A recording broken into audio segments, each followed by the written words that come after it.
बच्चों, आज हम कक्षा 8 हिंदी भाषा भारती एड ग्रेड अभ्यास पुस्तिका का पाठ 8 गणितज्ञ ज्योतिषी आर्यभट्ट के प्रश्नोत्तर लिखेंगे। बहुविकल्पीय सही उत्तर छांटकर लिखिए। प्रश्न 1, ग्रह नक्षत्रों का परीक्षण करने वाला स्थान क्या कहलाता है? तो इसका उत्तर है बी, वेधशाला। प्रश्न 2, निम्नलिखित में से आगत शब्द है, तो इसका उत्तर है सी, मशहूर। प्रश्न 3, पृथ्वी अपनी धुरी पर चक्कर लगाती है, यह प्रतिपादन सबसे पहले किसने किया था? तो इसका उत्तर है बी, आर्यभट्ट ने।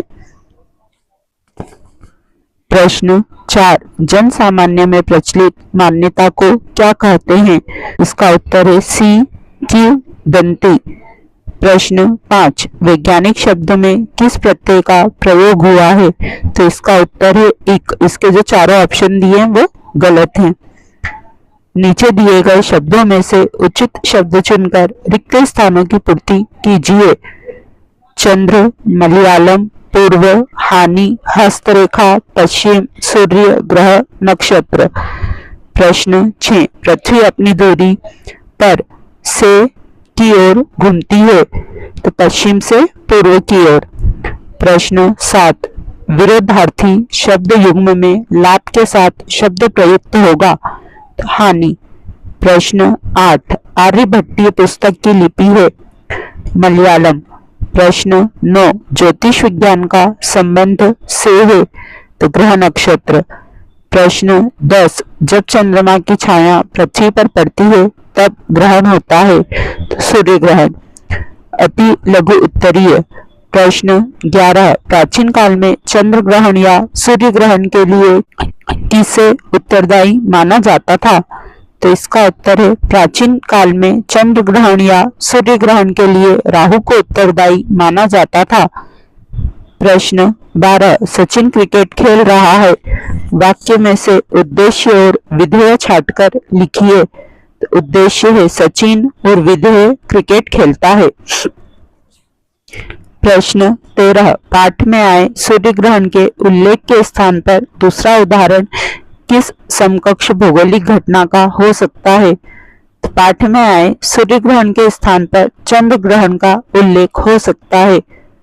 प्रश्न 14, आकाश में स्थित खगोलीय पिंड सूर्य, चंद्र, तारे आदि पूर्व से पश्चिम की ओर जाते क्यों दिखते हैं? तो उत्तर, क्योंकि पृथ्वी अपनी धुरी पर पश्चिम से पूर्व की ओर घूमती है, इसलिए खगोलीय पिंड पूर्व से पश्चिम की ओर जाते दिखते हैं। लघु उत्तरीय। प्रश्न 15, आर्यभट्टीय ग्रंथ के बारे में कैसे पता चला था? तो महाराष्ट्र के विद्वान डॉक्टर भाऊदाजी ने 1864 ईस्वी में मलयालम लिपि में आर्यभट्ट की ताड़पत्र पोथियां खोजी और इनका विवरण प्रकाशित किया। इससे आर्यभट्टीय ग्रंथ का पता चला था। प्रश्न 16, ग्रहण के बारे में प्रचलित लोक विश्वासों के बारे में लिखिए। ग्रहण के बारे में प्रचलित लोक विश्वास था कि राहु नामक राक्षस सूर्य या चंद्रमा को निगल जाता है। प्रश्न 17, आप किसी तेज चलती बस में बैठे हैं, तब आपको खिड़की से बाहर की वस्तुएं पीछे भागती क्यों दिखाई देती हैं? उत्तर, जैसे पृथ्वी अपने धुरी पर घूमती है किंतु हमें सूर्य चलता दिखाई देता है, उसी प्रकार जब हम तेज चलती बस में बैठे हों तो हमें खिड़की से बाहर की वस्तुएं पीछे भागती दिखाई देती हैं।